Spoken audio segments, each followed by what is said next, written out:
Ô Seigneur éternel, une nouvelle année. Par ta grande bonté, nous est encore donné. Adonne-nous aussi d'y vivre par la foi et de la consacrer uniquement à toi. Adonne-nous aussi d'y vivre par la foi et de la consacrer uniquement à toi. Chers amis, chers frères et sœurs en Christ, nous sommes dans une nouvelle année. Une année est passée, une année est morte, une année vient de naître. C'est une occasion pour souhaiter les meilleurs vœux, des vœux de santé, des vœux de paix, des vœux de bonheur, de vous souhaiter une année heureuse, une année joyeuse et une année fructueuse dans le nom de Jésus. C'est le message d'un cantique, un message en cette nouvelle année. Et nous nous basons sur cette hymne que je viens de fredonner. Ô Seigneur éternel, une nouvelle année par ta bonté nous est encore donnée. Donne-nous aussi d'y vivre par la foi et de la consacrer uniquement à toi, selon les paroles du psaume 90, les versets 10 à 12, ou bien Luc au chapitre 4, versets 16 à 21. Alors, ce merveilleux cantique, vous ne pouvez jamais imaginer l'histoire qui est derrière ce cantique, qui est contenu donc dans pratiquement tous les recueils de cantiques. Il est contenu dans le recueil « À toi la gloire » au numéro 392, dans le recueil « Chant de victoire » au numéro 285, dans le recueil « Gloire à Dieu » au numéro 418, dans le recueil « Hymne et louange » au numéro 427, et dans le recueil « Sur les ailes de la foi » au numéro 391. Alors ce cantique a été écrit en 1636, c'est-à-dire au XVIIe siècle, par un Allemand du nom de Martin Rinkart. Et le titre original en allemand c'était Nun danket alle Gott. Et c'était le cantique original qui a été écrit en allemand. En anglais c'est We thank you, O Lord. We thank you, O Lord. Donc nous te disons merci, Seigneur. Alors, Rinkart était un pasteur. Il est né le 23 avril 1586 à Eilenburg, une petite ville de Leipzig en Allemagne. Il était le fils d'un modeste tonnelier et Rinkart avait des capacités musicales, n'est-ce pas, qui lui ont ouvert les portes du cantorat de Saint-Nicolas à Eisenberg, c'est-à-dire sa ville natale. Donc, il faisait partie des cantors, c'est-à-dire des chanteurs, des leaders vocaux, n'est-ce pas, dans son église originale. Et en 1617, il est nommé archidiacre dans sa ville natale. Rinkart est décédé le 8 décembre 1649 à Eilenburg en Allemagne à l'âge de 63 ans. Alors, frères et sœurs en Christ, sachez que ce merveilleux cantique qui est contenu dans pratiquement tous nos recueils a été écrit suite à des conditions douloureuses, mais que l'auteur ne mentionne même pas dans son cantique. Alors, voici l'histoire du cantique. Rinkart, en tant que pasteur, a été affecté à Eilenburg, n'est-ce pas, juste avant les débuts des horreurs de la guerre des 30 ans. Vous savez que l'Europe a connu ce qu'on appelait la guerre des 30 ans entre 1618 et 1648, une guerre qui a dévasté l'Allemagne en général et Eilenburg en particulier. Alors, la ville de Eilenburg était entourée de collines. Et durant cette guerre, elle est devenue un lieu de refuge pour tous ceux qui fuyaient l'épicentre donc, de cette guerre. Et donc, des milliers de personnes affluaient dans cette ville, puisque cette ville était un peu comme une tour forte. Vous savez, elle était entourée donc, de collines. Donc, elle était dans une vallée et entourée de collines. Donc, elle était d'accès difficile. Donc, tous ceux qui fuyaient les guerres, n'est-ce pas, en Allemagne, se sont retrouvés à se réfugier à Eilenburg. Et à Eilenburg, il y avait 4 pasteurs à Eilenburg. Mais, vous savez, la guerre a décimé cette ville de Eilenburg, entourée de collines, bien qu'entourée de collines, et bien qu'elle fût un lieu de refuge, donc elle a été très vite surpeuplée, puisque tous les Allemands se réfugiaient dans la ville et elle est devenue vulnérable aux maladies. Ainsi, la peste va naître, vous savez, c'est la guerre avec la promiscuité, l'affluence, la peste va se manifester et va dévaster, va décimer la ville de Eilenburg. Alors, dans ce climat chaotique, il y avait 4 pasteurs à Eilenburg. Il y avait le pasteur Rinkart et il y avait ses collègues pasteurs qui étaient présents avec lui. Mais parmi ces 4 pasteurs, il y a un qui a abandonné son poste pour se réfugier dans des zones plus sûres et saines et n'envisageait point de retourner à Eilenburg. Martin Rinkart a officié les funérailles des 2 autres. Donc sur les 4 pasteurs présents à Eilenburg, un a fui, il faut employer le terme, et 2 autres sont morts, n'est-ce pas, de cette peste-là, et ils ont été enterrés par leur collègue, le pasteur Rinkart. Donc, c'était une situation difficile et intenable. Rinkart a parfois officié des services funéraires pour 40 et 50 personnes à la fois. Oh my God! Voyez-vous, frères et sœurs, 50 à 40 personnes par jour, Rinkart officiait, n'est-ce pas, des services funéraires parce que des victimes de la peste, soit environ 4480 personnes au total. En mai de la même année, la femme de Rinkart est décédée de la peste. Frères et sœurs en Christ, suivons l'histoire de ce cantique. Et à la fin de l'année, les réfugiés dans cette zone de Eilenburg souffraient, mouraient d'épidémies, de famine. Ils étaient enterrés dans des tranchées. On n'avait pas le temps de faire une tombe individuelle. On les enterrait dans des tranchées parfois, sans service funèbre. Ceux qui avaient de la chance pouvaient bénéficier du service funèbre. Mais la plupart des personnes, on les enterrait dans des tranchées sans service funèbre. Il semble incongru, fidèles auditeurs ou fidèles téléspectateurs, il semble incongru que c'est dans cette condition que Rinkart va écrire ce cantique. Il dit, maintenant, disons tous merci à notre Dieu.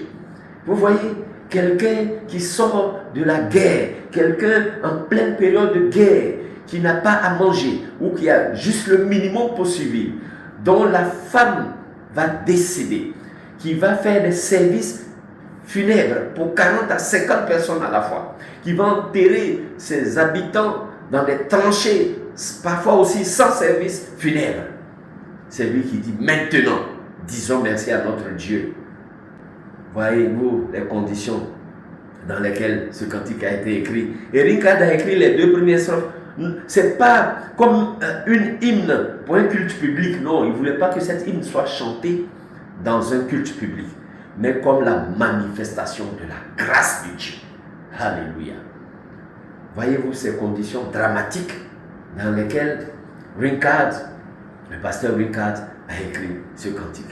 À la fin de la guerre, donc, son hymne a été chanté pour célébrer la signature de la paix de Westphalie, le traité qui a mis fin à la guerre de 30 ans. Mais nous n'aurions jamais su quelque chose de cette hymne n'eût été le bon travail de Catherine Winkworth, cette Anglaise qui traduisait des hymnes allemande en anglais. Donc c'est elle qui a traduit cet hymne et qui nous a permis à nous aussi francophones, puisqu'elle a été traduite, l'hymne, de l'allemand en anglais et de l'anglais en français, et nous pouvons la chanter. Alors, face à une telle pression intenable, à des risques constants et à des conditions épouvantables, Rincard n'a jamais cessé dans ces moments-là de servir les habitants de sa ville. Il a donné presque tout ce qu'il possédait aux pauvres et aux nécessiteux. Bien qu'il ne puisse pas lui-même vêtir et nourrir sa propre famille, ses propres enfants, il s'occupait des nécessiteux, il s'occupait des pauvres, il s'occupait des déshérités, il s'occupait de tous ceux qui ont fui, n'est-ce pas, l'épicentre de la guerre pour se retrouver à Eilenburg. Rincard s'occupait d'eux. Il a hypothéqué ses propres biens pour subvenir aux besoins de sa famille et de sa communauté. À un moment donné, vers la fin de la guerre, l'armée suédoise a encerclé la ville et a exigé une énorme rançon aux citoyens pauvres et affamés déjà. Sachant que son peuple n'avait pas d'argent pour payer la rançon, Rincard va supplier les Suédois, il va pardonner les Suédois de réduire le montant de la rançon. Et Rincard est retourné dans la ville, il est tombé à genoux aux pieds des Suédois, il les a suppliés. Et les Suédois ont diminué la rançon. Lorsque Rincard est retourné à la maison, il a appelé ses enfants, il est tombé à genoux et il a dit: venez mes enfants, pas ses enfants biologiques, mais il a réuni toute sa population, tous ses fidèles. Il dit: venez mes enfants, nous ne trouverons jamais d'oreilles attentives ni de pitié avec les hommes. Confions-nous plutôt à Dieu. Vous voyez, voici des gens qui sont dans une situation déjà dramatique, précaire, et on leur exige, n'est-ce pas, une rançon. Alors Rincard va dire: venez mes enfants, nous ne trouverons jamais d'oreilles attentives ni de pitié avec les hommes. Confions-nous plutôt à Dieu. Il se mit alors à prier avec insistance, avec ferveur, pour que le général suédois accepte de ramener la rançon à 5% de la somme initiale. Vous voyez, vos fidèles, ce cantique. Donc, après environ 30 ans de souffrance incessante, la paix a commencé à poindre à l'horizon. Et voulant donner à ses enfants un cantique à chanter à Dieu en reconnaissance de ses bienfaits. Alléluia. La guerre est finie. Et Rincard veut donner un cantique à ses enfants à chanter en reconnaissance à Dieu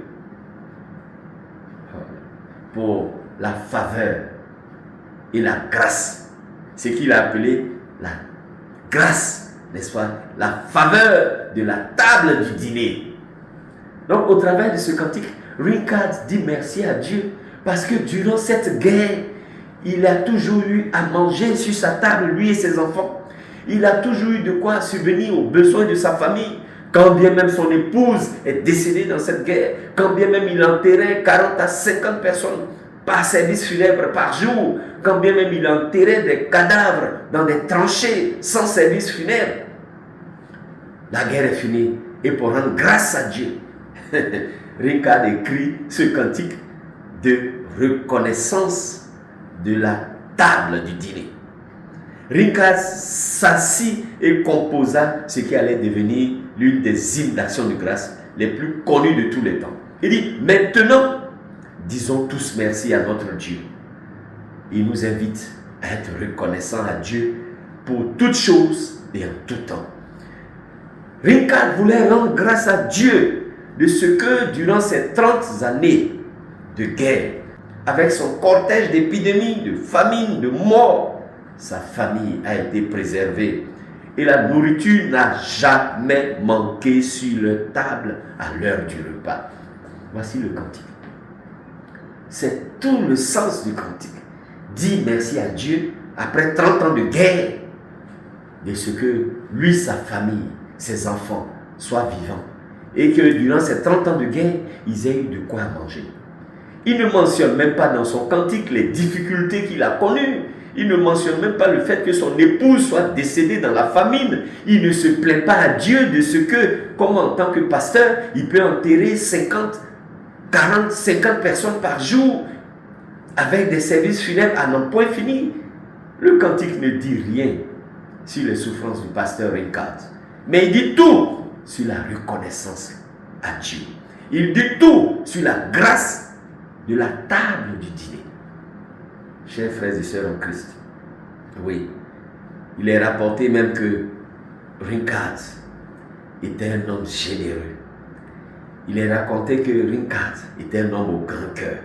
La première strophe représente un Dieu généreux, plein de grâce, qui nous bénit et pourvoit nos besoins.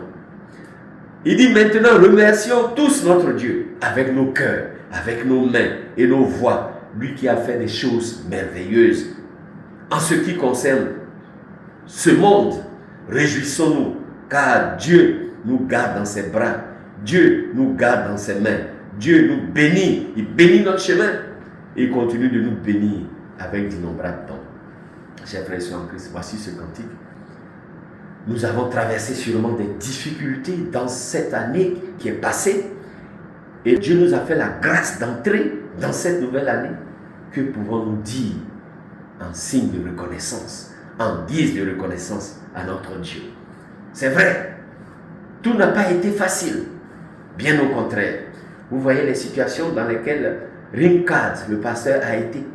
30 années de guerre, avec 50 à 40 personnes enterrées par jour, parfois, avec service funèbre pour les plus chanceux, et sans service funèbre pour les autres. Mais ça a été difficile. Mais dans ces difficultés, Rincard a écrit ce cantique.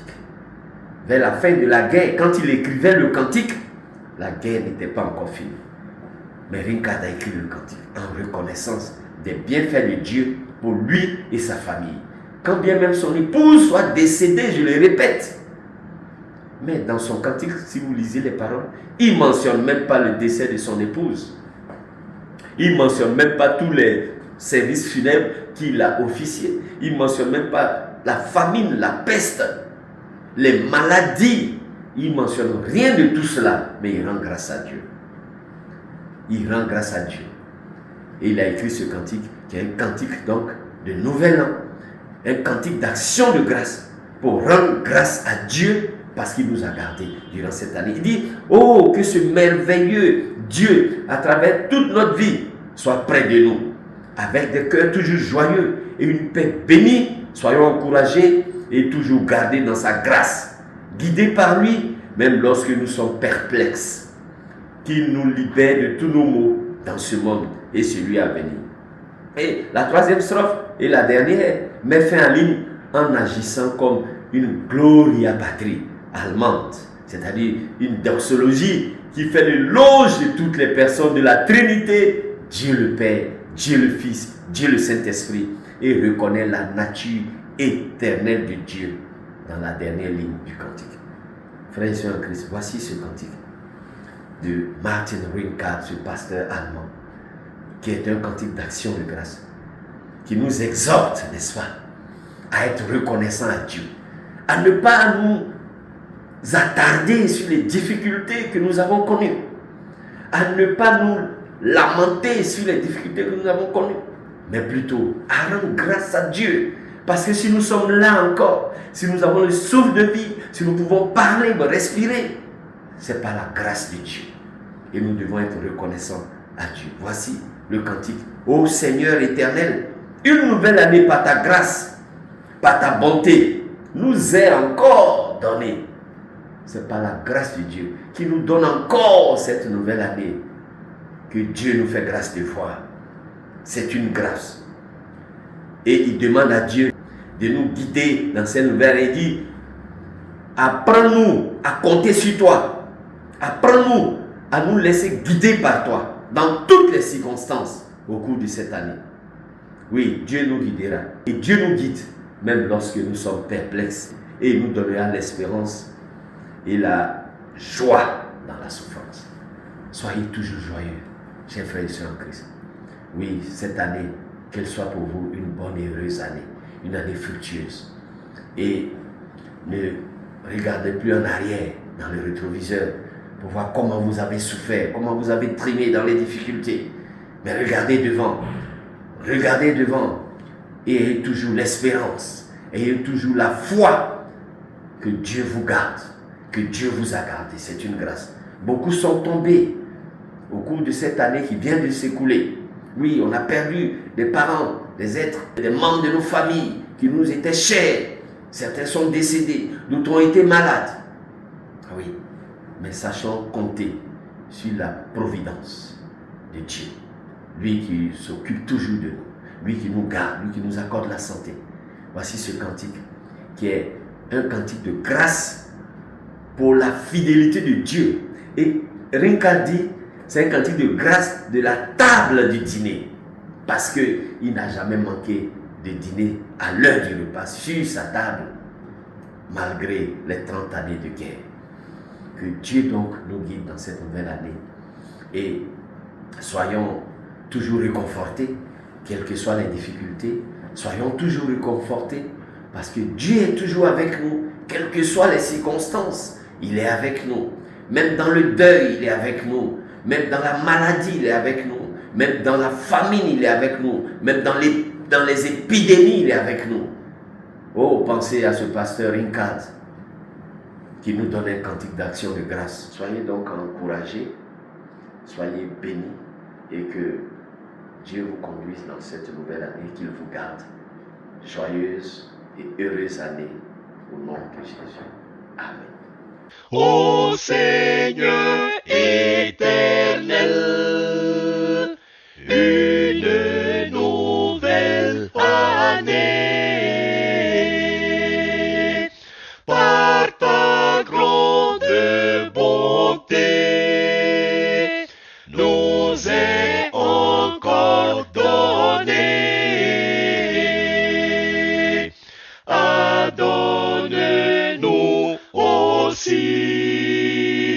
d'y vivre par la foi et de la consacrer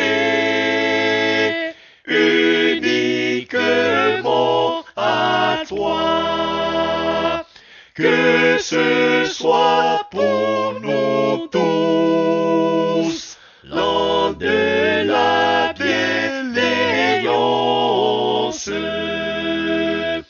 que ce soit l'an de grâce et de la délivrance,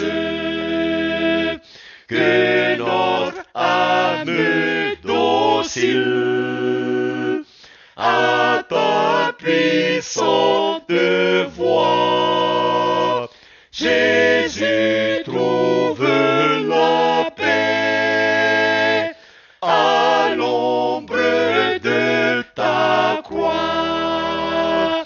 Nos jours sont en tes mains, notre course est bornée, et plusieurs sont entrés dans leur dernière année. Veillons donc et prions, et s'il faut déloger, nous irons pleins de joie auprès du bon berger. Veillons donc et prions, et s'il faut déloger,